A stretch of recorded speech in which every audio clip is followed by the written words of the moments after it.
收看国际辩论社第21集的播出。拥有超过30年历史的澳洲消防员公益阅历成员这周来到台湾。国际辩论社这回更独家专访了澳洲消防猛男拍摄公益阅历背后的温暖故事，在稍后的观点好谈单元千万别错过了。那么在这周，我们首先要看到以哈冲突超过1个月，而以色列的反击空袭导致于加萨走廊累计死亡人数破万，超越了俄乌战争的平民死亡数。美国总统拜登以及以色列总理纳坦雅胡在6号他们紧急通话，讨论人质危机，还有人道主义救援以及战术性暂停的可能性。而以色列目前同意每天暂停4小时在加萨北部的军事行动。以色列空袭加萨，火力升级。美国总统拜登6号再次致电以色列总理，急切讨论战术性暂停的可能性。As far as tactical little pauses, an hour here, an hour there, we've had them before. I suppose we'll check the circumstances. But I don't think there's going to be a general ceasefire. 对于短暂停火持开放态度，但纳坦雅胡誓言，哈马斯不放人质就绝无停火的一刻。I think Israel will, for an indefinite period, will have the overall security responsibility because we've seen what happens when we don't have it. 纳坦雅胡更放话，一旦战争结束，以色列将无限期接管加萨安全责任。但哈马斯也不遑多让，不仅从黎巴嫩向以色列北部发射16枚火箭，对于以军的反攻也持续加码。这场仗何时会结束？答案越来越悲观。There is nothing to say. There is no mercy on anyone, not on children, not on elderly or women. Complete destruction.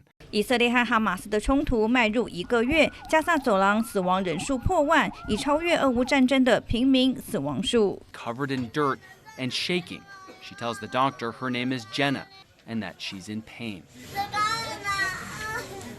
We as medical teams are no longer in a position to be able to fulfill our obligations toward our people, says this doctor. All the beds are occupied. We may have to announce suspension of services in the hospital at any moment. 加萨医院量能崩溃，该救哪个患者分秒生死抉择，导致医护身心俱疲。更有逃离加萨的英国外科医师形容，废墟弥漫浓浓尸臭，心里的阴影恐怕一辈子都挥之不去。三立新闻学会报道。西太平洋地区近来是悄悄上演了美中的航舰较劲。中共山东舰编队从10月底进入台湾东南方的菲律宾海海域联合演训。至于美军的雷根号航舰打击群，则是在11月初离开了马尼拉。另外，卡尔文森号打击群则是准备与日本海上自卫队联合演习，两军各自大秀肌肉角力。中共山东舰编队9月大阵仗，在屏东鹅銮鼻东南60里朝东航行，1个月后又穿过巴士海峡。如今最新动向曝光，西太平洋成为美中军事角力战场。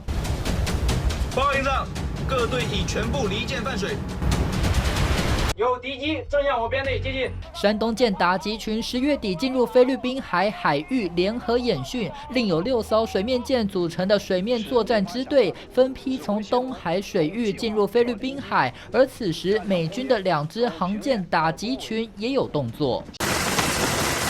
卡尔文森号打击群11月10号将与日本海上自卫队在西太平洋联合演习。另外，雷根号航舰打击群也才刚离开马尼拉。地图显示，美中西太平洋军舰较劲，台海军力对峙升温。The aircraft carrier USS Carl Vinson was headed near the Korean Peninsula. 每当地区局势出现异状，美军航舰就像维安部队前往坐镇，但途经中国自认拥有主权的海域。引发紧张。A Chinese attack sub recently tracked the USS Ronald Reagan, a massive carrier with 5,000 American servicemen and 90 aircraft on board, off the southern coast of Japan. 美中海上冲突一触即发，如今山东号持续在台湾东南应变区外演练，有学者推测是要验证联合攻台计划。美军此时部署航舰，让西太平洋战云密布。三立新闻杨俊宗报道。美国观测站，我们今天要看到了美国总统拜登日前展开这一项紧急的任务，就是来力劝美国人民支持再砸数百亿的美元援助以色列还有乌克兰。那么这一项的紧急预算要求，目前的进度到底是什么呢？现在加入我们的是美国之音白宫记者黄耀义。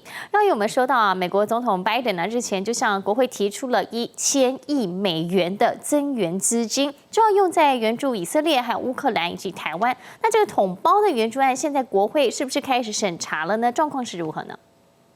是啊，我们知道之前这个白宫是提出，就像您所说的，它也是一个4合1的法案啊，包括了也要给这个以色列、乌克兰，还有这个印太地区，也包括了台湾以及美国南方边境的一个经费。但是呢，在10月25号，这个新选出来的共和党籍的新的议长呢，这个 Mike Johnson， 他却提出了另外一个法案，他舍弃了这个有4项的援助的法案，而是提出了一个只有以色列的法案。当中没有乌克兰，没有台湾，那么也没有南方边境。那么这个法案呢，是在11月2号的时候，由共和党主控的众议院已经是通过了这个140亿美元的法案。那么当时呢，白宫就表示了，他说呢，以色列、乌克兰这个印太地区还有这个边境呢，这个4个选项是缺一不可。那么这个只有以色列的法案，如果送交到白宫来的话呢，那拜登总统当会把它否决掉。那我们来看一下这个白宫国安会的战略沟通协调官约翰科比是怎么来评论这个法案的。The president wants to see all of them honored, all of them acted on by Congress, all of them together. We wouldn't have submitted it that way if we didn't believe that they all weren't important and should be acted on together.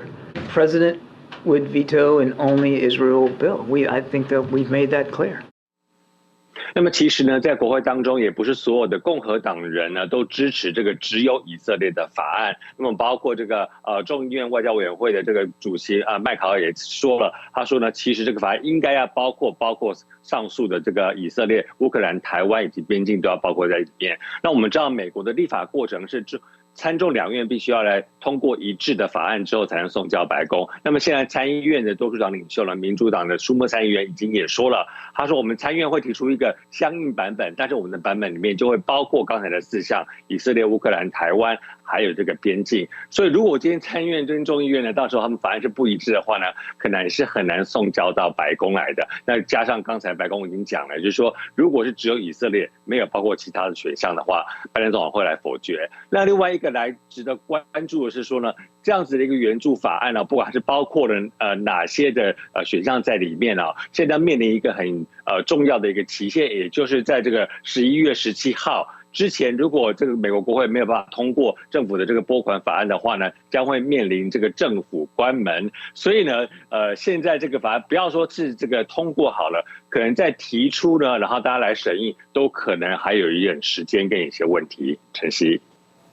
好，谢谢耀宇。我们刚刚有听到，其实11月17号呢，就是一个值得要关注的日期，关于这法案到底有没有实际的进展。再来，我们还要说到这拜习会呢，预计即将要在下周要登场。那美中关系到底有没有机会进展呢？对台湾会不会造成冲击？耀宇。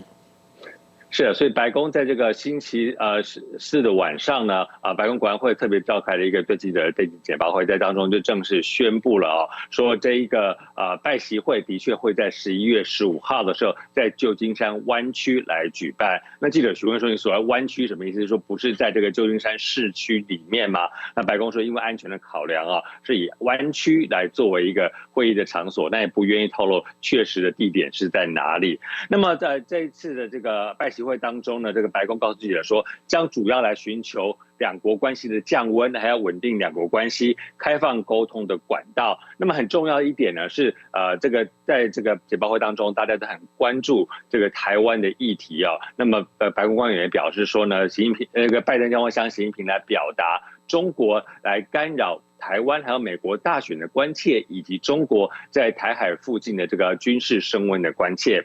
那么此外呢，我们知道这次资深官员也强调说，很多人会说我们拜习会就是为见而见那但是呢，白宫表示说并不是这个样子的。他说美中两国是个泱泱大国那么也在过去的数十年来都知道说，试图要来改革或是改变中国的一个努力其实都是失败的，中国现在还是走到这条路上来。那么在目前看起来呢，这个他说在我们的有生之年大概中国也会继续在世界舞台上扮演重要的角色。那所以呢，美国必须要跟中国来接触，也就是要来管控双边的竞争的激烈竞争关系。那他说呢，激烈竞争就需要靠过靠这个激烈的外交来进行。那同时呢，也要寻求两国关系的降温，以及这个要来防止冲突的负面风险，并且确保沟通的管道的畅通。那不过呢，白宫也表示说，他们眼睛也是放得很亮啊。他说，今天中国是否真心的想要来改变与美国还有美国盟友伙伴之间的关系呢？白宫也会来仔细的检视。那么除了这些广泛的议题之外呢，包括乌克兰、以色列、北韩等等呢，都是在讨论的议题当中。拜登总理也会特别跟习近平强调说呢，美国希望中国来向伊朗表示说，不寻求升级或是蔓延中东的暴力。那此外呢，当然我们知道有一些合作的议题，包括像是气候变迁、健康、经济稳定方面呢，还有这个芬太尼的毒品、AI、人工智慧，还有3位被中国拘禁的美国公民呢，都会放在讨论的议程上面。此外呢，拜登也不会避讳讨论双方有旗舰的议题，包括人权议题，包括这个两岸议题，包括南海议题，还有这个美国的企业在中国受到这个经贸上的不平等的待遇等等。那么在这个南海方面呢，我们知道最近这个中国的船舰跟菲律宾发生冲突，拜登也会跟习近平表示说呢，我们美国是全力的支持菲律宾的。那么刚才提到了这个干预大选的东西哦。那资深官员在这个简报会当中也特别提到了，他说，在过去的美中高阶会谈当中就已经提出过，中国对美国进行潜在的选举影响行动。那么本次呢也会再度的提出，他还特别讲说，他说2024年呢本身就面临台湾大选、台湾选举投票，还有台湾总统要交接，美国自己也在选举，然后他自己也坦诚说呢，在这个美中关系上将会是相当坎坷的一年。那么他也特别提到说呢，美国现在也很关切中国在台海之间周围所进行的军事行动。他说，美国不仅非常坚决的反对这种行动，认为这些行动破坏了台海的和平稳定，也引起整个印太地区的担忧。所以拜登也会把这样的关切告诉习近平。那最后当然拜登也会在跟习近平强调说，美方呢是会坚守美国自己的一个中国政策，那么不支持台独，那么也要支持维护现状，而维护台湾海峡的和平稳定呢，也是美国政府各界政府历届以来的长久的一个一贯政策。晨曦。好，非常谢谢耀义，非常谢谢美国之音白宫记者黄耀义带来从美国华府的第一手，以及呢是对这个拜习会的最新观察，谢谢。Let's talk 观点好谈。Ladies and gentlemen, today we have a very special treat for you on our show. We're very delighted to welcome a group of very heroic Australian firefighters who came all the way to Taiwan for a very remarkable cause. Today, they're here to share with us their incredible journey and their heartwarming story behind the charity calendar, which I have here and here with my name signed. So, about to start with a very insightful and uplifting conversation that you won't want to miss. So now, welcoming our firefighters here from Australia. Welcome to Taiwan. Say hi to everyone. 你好. So happy to have you with us today. Is everyone here today first time in Taiwan? First time in Taiwan. Well, almost everyone first time in Taiwan. What about the calendar photo shoot? Is there a raise of hand, like say like 3 times, more than 3 times photo shoot with the calendar? That's a lot. What about 5? 6? 7, 8, 9. Which ones have the most? He does. And can I have your name to introduce to our audience? Yes, Cameron. Cameron. Yeah. So throughout your 8 times photo shoots with the calendar, what's the selection process? It's very competitive. Obviously, as you can see here, we're all very physically fit. So yeah, very competitive. But then it goes to a panel to be decided of who actually makes the calendar. So we always look forward to finding out whether or not we've made it. Very exciting experience. Yeah. Do every one of you know that there's this charity calendar before you join the firefighters group? Yeah, I think it's a tradition, right? In Australia, everyone, it's like so well known. Yeah. Would it be like one of the dreams to be like in this part of this firefighter? It's great honor.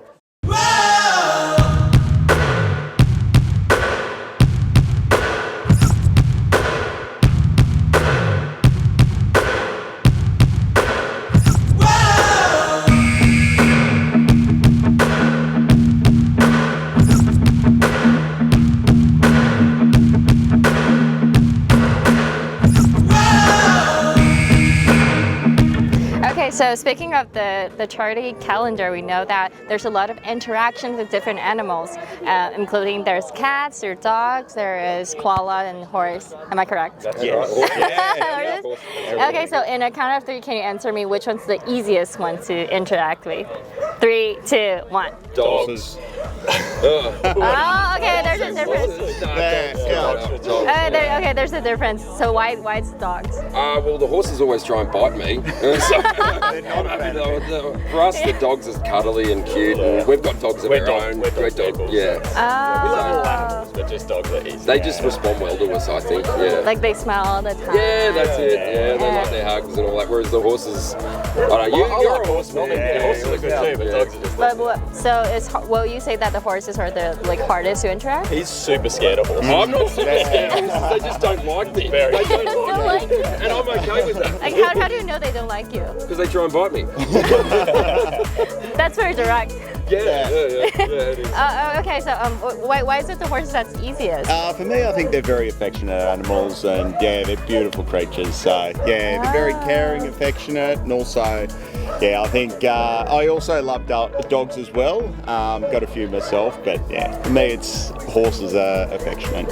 Got it. What about like koala and cats? Now, also a count of 3. Give me like the easiest one. Well, they've both got very sharp claws. So we're holding a koala, and he's got those claws in his skin. And they're really heavy as well, right? They are. Yeah. And they hold them a specific way, so they're, you can't do. So both of you are facing in front of the camera, or they're like. But I would say they're easier than cats. Easier than cats? These super cats are the hardest. I'm allergic to cats. So. You're allergic to cats? So I get rash and all that. So that's. So you're like all red when you're like. A little bit, but they usually leave that one to the very end, last photo. So it's like get your cat, get the photo. Yeah. But I do like cats as well. Yeah, and they're from rescues, so they're not, some of them aren't they're scared and aren't that familiar with people. So because a lot of the animals we use, a lot of them are rescue, so that's where a lot of the charity comes from. I see. Yeah. So, but everyone agrees that the cats will be harder to engage. They do have character. Well, the old saying is it's like herding cats. Yeah. It's an old saying that we've got. They want to do their own thing. Yeah. We usually end up quite scratched at the end of that shoot. So love scratches. Love scratches. So you're like bleeding and smiling. Yeah. So that's always the last photo. Oh my god, that sounds so hard. Okay, and speaking of the wildfires, what's the most challenging that's going on in Australia right now?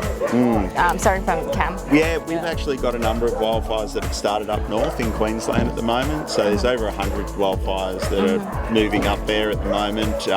2019 and 20, we had pretty much the whole of East Coast, which was a number of homes were destroyed and lives were lost, unfortunately. But we're really hoping that this season isn't going to be as bad as that. But the current, I guess, climate, you'd say, is definitely looking like it's going to be a very dry summer. Yes. And obviously some of that vegetation has started to regrow again from the 1920 bushfires. So yeah, we're really hoping that it doesn't sort of mirror that year.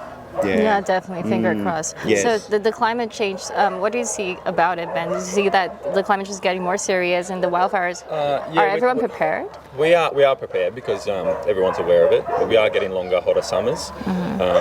So yeah, in turn to cause longer fire seasons. And we share a lot of aircraft, so we use a lot of aircraft during our summer wildfires, and we share those aircrafts with America, and the seasons are starting to overlap a lot more, so that causes an issue. Yeah.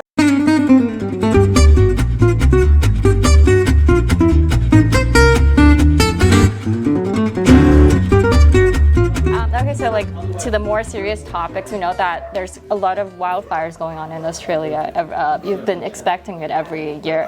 What's the most challenging of it? I think just seeing the communities that are affected, the people that are affected. Sometimes they lose their houses, they lose, even the wildlife too. To see the wildlife that is affected, it's definitely challenging. Yeah. I see. And the challenge that the team, how do team work in the wildfires, the challenge? Thanks. I think obviously we cover such a large area, so you do need that team. So I think, and not only just the team you work with closely, but having people from all over the country to come together to actually work together even for the first time, to do what we need to do. Yeah, and you also have because you grew up in, if I remember it right, it's a Torres Strait Islands, yeah. So you have a lot of marine experience, right? How did that collab with firefighters, like rescue mission? Yeah, I think we work on marine debris as well up in Torres Strait, so I've also got a side business, and the aim is to clean up the oceans, but to also use that as a resource and make products out of the marine debris. Nice. But it's also, again, it's just about the impact that we have with all the hard work that we do. Indeed. Maddie, what's the challenge that you think of the wildfires? Of the wildfires, yeah, well, I'm from WA, so Western Australia. That's the biggest state in Australia. And it's not just the wildfires, so we can have wildfires in the southern region where I am and be flooding in the north. And there's only in WA 1,200 career firefighters. The rest is all volunteers. So it's Oh wow. Yeah, they make a massive difference. Yeah. I see. Yeah. Do you see like climate change being very severe recently? I think it's come. Yes, we've been very lucky the last sort of couple of seasons, but even now, like, it's not even summertime, and yeah, we've already had. Myself personally, have been to 3 bushfires already this season. Yeah, so I think this season's going to be a doozy. Yeah, but is it like enough firefighters around for like if it's like climate change is going so severe and the fires are getting more frequently? Yeah. I think we definitely need more. I mean, for us, we call on guys from other states, and they call on us too. So, there probably is a shortage there. So it's going to be busy. So I think the more hands, the better, always. So probably the calendar is also for like raising awareness of the firefighters as well, right? So it's both for animal shelter and also because I know that for this charity, the funds goes not only to the animal shelter but also to very different foundations as well, right? Yes. Yeah. It goes to a lot of different foundations. So even children's hospitals and the rural firefighters, and there's a lot of foundations that it goes to. So like in Taiwan, the wildfires are getting more frequent as well. Is there any advice that you can give us for Taiwan? I think just be prepared, have a plan in place, and know what your plan is, and if it happens, you're ready to go, sort of thing. Just be prepared.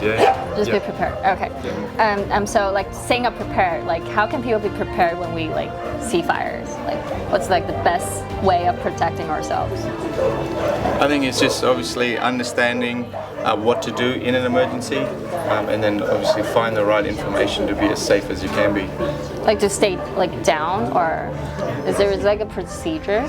Yeah, get down, get low, and get out. That's more of a house fire. But bushfires, though, it's always good to have water, tinned food, ready to go, and so everybody in your family knows, because you might be out shopping and your husband might be at home with the kids, and a fire comes through. Everybody needs to know, right, we're going to meet at such and such a point, so that you're not all trying to find out. So to have the communication beforehand. Yes. Just like earthquake. Yes. Yeah. Got it.